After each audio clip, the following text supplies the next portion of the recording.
हम उस नगरी में दाखिल हुए, एक खौफनाक चीख मेरे कानों में गूंज उठी। सामने एक मुर्दा जिस्म पड़ा था जिसे कोई हलक से नीचे उतार रहा था। अंधेरे में उसकी खौफनाक शक्ल हल्की हल्की नजर आ रही थी।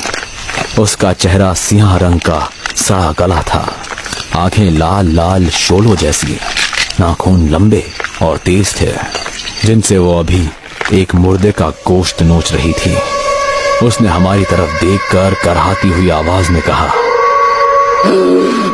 बहुत दिनों बाद आज मुझे इंसान का ताजा गोश्त नसीब होगा। हमजाद, ये क्या भला है? ये एक भटकती बदरूह है मालिक। मैं अभी आपके आसपास हिसार खींच देता हूँ, फिर ये आपका कुछ नहीं बिगाड़ पाएगी। इससे पहले कि चुड़ैल मुझ पर झपटती, हमजाद ने तुरंत मेरे आसपास हिसार खींच दी। तुम जितना चाहे तिलिस्म और रूहानी कलमात पढ़ लो, मगर इस नगरी में तुम्हारी मौत लिखी जा चुकी है। जो यहाँ आता है फिर वो कभी वापस नहीं जाता। इतना कहकर वो चुड़ैल हमारी तरफ बढ़ने लगी। उस बदरूह का भयानक चेहरा देखकर मेरे होश उड़ चुके थे।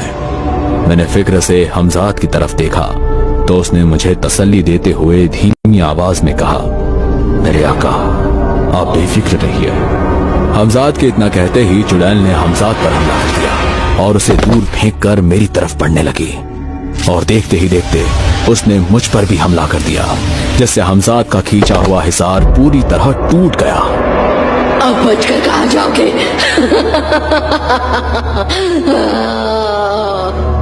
वो चुड़ैल अपने तेज नाखूनों से मुझे चीरने ही वाली थी, लेकिन जैसे ही उसने मेरी तरफ अपना हाथ बढ़ाया, एक जोर का धमाका हुआ। हमजाद ने उस चुड़ैल को मुझसे दूर फेंक दिया। मैं तुझे नहीं छोड़ूंगी, मैं तुझे नहीं छोड़ूंगी हमजाद। लड़ते लड़ते अचानक हमजाद की हरकतें अजीब होने लगी। उसका जिस्म एक स्याह तिलिस्म की गिरफ्त में दिख रहा था, जैसे कोई शैतानी ताकत उस पर असर डाल रही हो। उसके चेहरे पर तकलीफ के आसार साफ नजर आ रहे थे।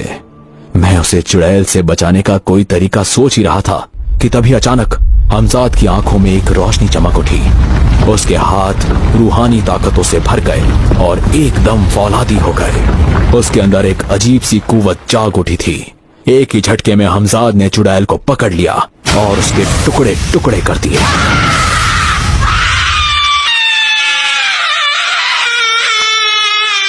हमजाद की ये जबरदस्त ताकत देख मैं हक्का बक्का रह गया। फिर मुझे याद आया कि हमजाद के अंदर एक और हमजाद की ताकत समा जाने से उसकी कुव्वत अब पहले से कहीं ज्यादा बढ़ चुकी थी। तभी अचानक हमजाद के सिर पर कई काले साए मंडराने लगे और फिर सारे शैतानी साए उस पर टूट पड़े। मगर हमजाद एक एक करके हर शैतानी साए को जलाकर खत्म करते गया। लेकिन तभी एक तेज ठंडी हवा मेरे आसपास घूमने लगी। इससे पहले कि मैं कुछ समझ पाता, एक काले साए ने मुझे बुरी तरह से जकड़ लिया। मैं इस कदर अधमरा हो चुका था कि मेरे मुंह से अल्फाज तक न निकल पाए। और फिर अचानक एक जलता हुआ आग का शोला मेरी तरफ आया और सारी रूहें जलकर खाक हो गई। मेरे आका, क्या आप ठीक हैं? हाँ, मैं ठीक हूं हमजाद। मगर वो कौन है जिसने मेरी जान बचाई? मेरा नाम सुल्ताना है और मैं अपनी माँ की खोज में इस मुर्दों की नगरी में आई हूँ। मगर आप यहाँ किसे खोज रहे हैं? मदद करने के लिए तुम्हारा शुक्रिया। मेरा नाम असलम है और मैं यहाँ अपने बेटे अली को दज्जाल की कैद से आजाद करवाने के लिए आया हूँ। वो शैतानी ताकतों की गिरफ्त में है। मेरी माँ भी उस दज्जाल की कैद में है। मैं हर हाल में उन्हें बचाना चाहती हूँ। उनके अलावा मेरा इस दुनिया में कोई नहीं है। मैं तुरंत समझ गया कि ये उस शाजिया की बेटी है जिसने कई बरसों तक मेरी नाक में दम करके रखा था। मेरे दिमाग में बीते हुए जख्म ताजा हो गए, मगर फिर मैंने अपने जज्बात पर काबू पा लिया क्योंकि सुल्ताना ने मेरी जान बचाई थी। ये सब तसव्वुफ है या कोई शैतानी चाल? ये दज्जाल किस किस की जिंदगी तबाह करना चाहता है? ये तो मैं नहीं जानती, मगर इतना सुना है कि दज्जाल इस दुनिया पर अपना कब्जा जमाने के इरादे से हर जगह अपनी शैतानी ताकत भेज रहा है। वो इंसानी रूप में अपने बंदे इस धरती पर उतार चुका है। अगर हम सब मिलकर एक साथ उस शैतानी कुव्वत का मुकाबला करें तो हम उसके सारे बाशिंदों का खात्मा कर सकते हैं। उसके लफ्जों में एक अजीब सी रोशनी थी। मेरी सोच एक अजीब उलझन में फंसी थी। जब इस बच्ची को पता चलेगा कि उसकी माँ शाजिया मेरी ही वजह से दज्जाल की कैद में है, तो क्या वो मुझे कभी माफ कर पाएगी? लेकिन इससे भी ज्यादा डर मुझे एक और बात का था। अगर तारिक ने दज्जाल के कहने पर शाजिया को खत्म कर दिया होगा तो फिर इस बच्ची का क्या होगा? क्या वो सुल्ताना को भी मार देगा? मैं ये सब बातें सोच ही रहा था और वहां तारिक शाजिया को बेरहमी से तड़पा रहा था। उसकी चीखें अंधेरी दीवारों से टकरा कर गूंज रही थी। तू मेरी कैद से तभी रिहा होगी जब अपनी सारी कुव्वतें मुझे सौंप देगी। ये हरगिज नहीं होगा। होगा जरूर होगा। देख, तेरी बेटी खुद ब खुद अपनी मौत की तरफ बढ़ रही है। सिर्फ वो ही नहीं, उसके साथ असलम और उसका हमजाद भी है।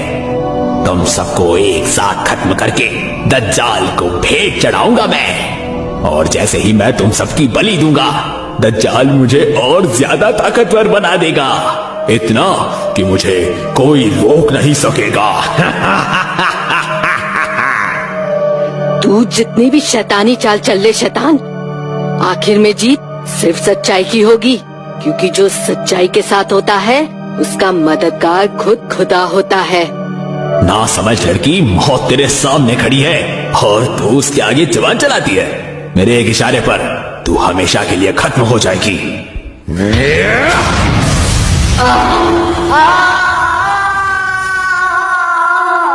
में दूर दूर तक ना तो कोई इंसान नजर आ रहा था और ना ही कोई जानवर। इस भूल भुलैया को पार करके मैं जल्द से जल्द अली तक पहुंचना चाहता था। हमें और कितनी दूर जाना होगा? हम मंजिल के बेहद करीब हैं। अब बस कुछ ही दूरी का फासला तय करना है। हमजाद, क्या तारिक बहुत ताकतवर है? हाँ मालिक, अब तक वो कई लोगों की कुव्वतों पर कब्जा कर चुका है। तारिक का असली मकसद क्या है हमजाद? दज्जाल को जिंदा करना और फिर इस दुनिया पर राज करना, यही उसका मकसद है। और क्या वो इस मकसद में कभी कामयाब हो पाएगा? अगर उसने शाजिया की तरह और ताकतवर लोगों की कुव्वतें हासिल कर ली तो यकीनन वो अपने शैतानी इरादों में एक दिन कामयाब हो जाएगा। मेरी अम्मी हरगिज उस शैतान को अपनी कुव्वत नहीं देगी, चाहे कुछ भी हो जाए। ये तो मैं भी जानता हूँ बेटा, मगर तारिक तुम्हें महारा बना सकता है।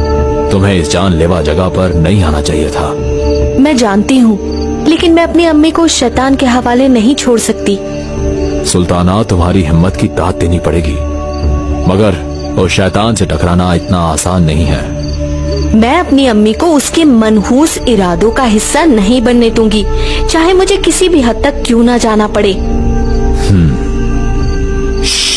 जरा रुकिए मालिक, यहाँ कोई मौजूद है।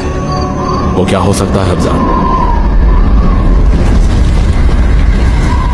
मैं अभी हमजाद से सवाल कर ही रहा था कि अचानक हवा तेज होने लगी। आसमान पर काले बादल उमड़ आए और एक अजीब सी दहशत फैल गई। तभी अचानक एक बड़ा हाथ हमारी तरफ आया और उसने सुल्ताना को अपनी मुट्ठी में जकड़ लिया। छोड़ दे मुझे शैतान! हमजाद, मुझे बचाओ! अब तुम्हें मुझसे कोई नहीं बचा सकता। हमजाद, सुल्ताना की मदद करो जल्दी। जी मालिक। छोड़ दे उसे ऐ दरिंदे, वरना तुझे ऐसी मौत दूंगा कि तू सोच भी नहीं सकता। चाहे तुम जितनी भी ताकत लगा लो हमजाद, मुझे रोकना तुम्हारे बस की बात नहीं है। हमजाद की धमकियों का उस दरिंदे पर कोई असर नहीं हुआ। उसने एक ही झटके में हमजाद को मीलों दूर पटक दिया। इससे पहले कि मैं खुद वहां से भाग पाता, उस दरिंदे ने मुझे भी अपनी मुट्ठी में जकड़ लिया। हमजाद!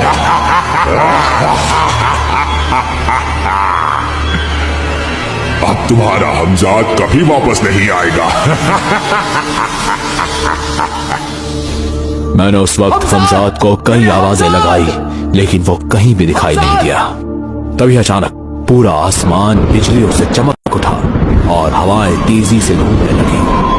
मैंने पीछे मुड़कर देखा तो हमजाद हवा से भी तेज गति से मेरी ही तरफ बढ़ रहा था। उसकी आंखों में एक अलग ही आग चल रही थी।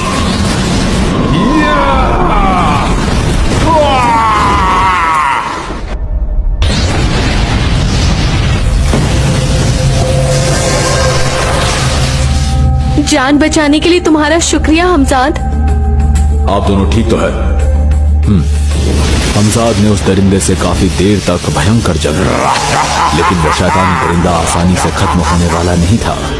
फिर अचानक हमजाद ने उसके गले में पड़ी माला झटके से तोड़ दी, जिसके बाद उसका सारा शरीर हवा में बिखर गया और एक खूबसूरत नौजवान में तब्दील हो गया। तुम कौन हो? मैं एक मुसाफिर हूँ। मेरा नाम सरफराज है और गलती से इस जगह पर पहुंच गया था, और फिर उस तारिक ने मुझे अपना पहरेदार बनाकर सालों से अपनी कैद में रखा हुआ था। पर आज तुम लोगों ने वो शैतानी माला तोड़कर तारिक का काला जादू खत्म कर दिया। शुक्रिया मेरे दोस्त, शुक्रिया। ये जगह खतरों से खाली नहीं है। तुम्हें जल्द से जल्द यहाँ से निकलना चाहिए। दरअसल मैं अपने बेटे की तलाश में यहाँ आया हूँ। तारिक ने मेरे बेटे को भी कैद करके रखा है। आप अपने मकसद में जरूर सफल होंगे। मेरी तरफ से एक छोटा सा तोहफा रख लीजिए। ये तलवार रास्ते में आपकी हिफाजत करेगी। अब मैं चलता हूँ। मेरा परिवार मेरी याद में दिन रात रोता होगा। शुक्रिया मेरे दोस्त। अब तुम आजाद हो। इत्मीनान से जाओ। खुदा हाफिज। खुदा हाफिज। सरफराज से विदा लेने के बाद हम अपनी मंजिल की तरफ बढ़ गए। उधर अली और शाजिया तारिक की कैद में बुरी तरह फंस चुके थे। शाजिया का जिस्म जख्मों से भरा पड़ा था और अली शाजिया की मदद करने की कोशिश कर रहा था। पानी, पानी।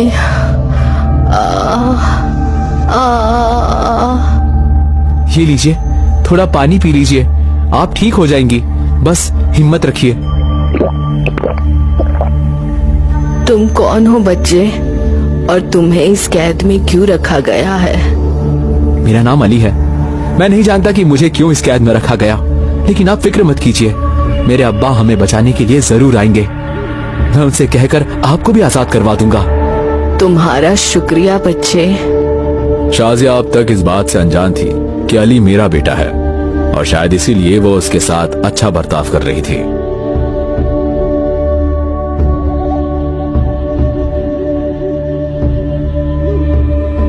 क्या हुआ हमजाद? तुम रुक क्यों गए? क्या यहाँ कोई खतरा मौजूद है? मेरे आका, असली खतरा तो अभी बाकी है। वो देखिए, वो रहा तारिक का महल। हमें छुपकर उस महल के अंदर घुसना होगा, नहीं तो हम सब पकड़े जाएंगे।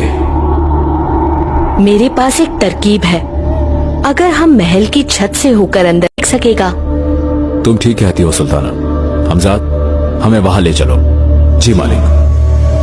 हमजाद हमें महल की छत से सीधा अंदर ले आया, और फिर हम ढूंढते ढूंढते उस जगह तक पहुंच गए जहां अली और शाजिया कैद थे।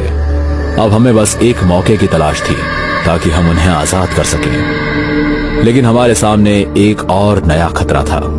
वहां दो पहरेदार मौजूद थे जो देखने में बेहद खतरनाक लग रहे थे। उनसे बचकर अंदर घुसना आसान नहीं था। हमजाद, अब इनका क्या करना है?